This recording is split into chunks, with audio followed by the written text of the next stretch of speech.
The way Liverpool were creeping speculative passes into unmarked space and trotting around the pitch for the opening hour on Saturday night, you'd have thought they had all the time in the world to score a goal.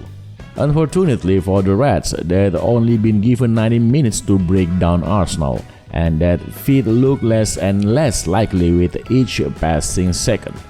This concerning flaw has crept into their game during the miserable title defense, and any Liverpool supporter will tell you, the longer the game remains goalless, the more the feeling grows that these players don't have any clue how to create a scoring chance.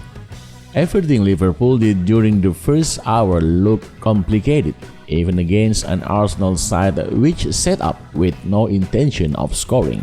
The Reds just couldn't click to gear to create that golden chance.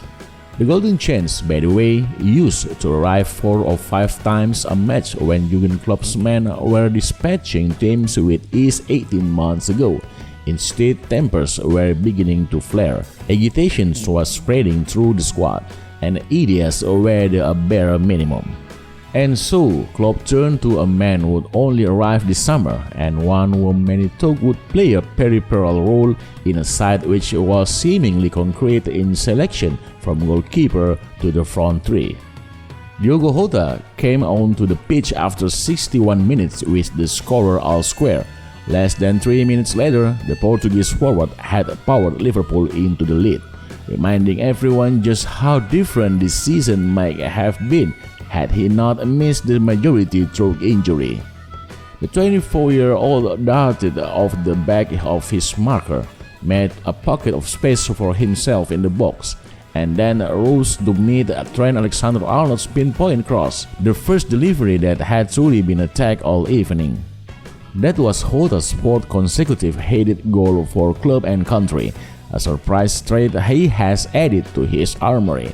With that goal, the forward summoned his teammates from the dead, and just as Mohamed Salah sensed the talk switching away from him, the Egyptian sparked into life.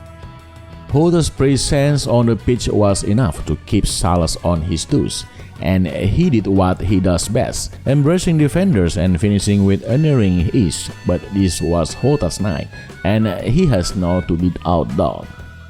Arriving late into the box, the forward charged onto Mane's heavy touch, and whether the Senegal's forward liked it or not, he was going to surrender that chance up to be the latecomer.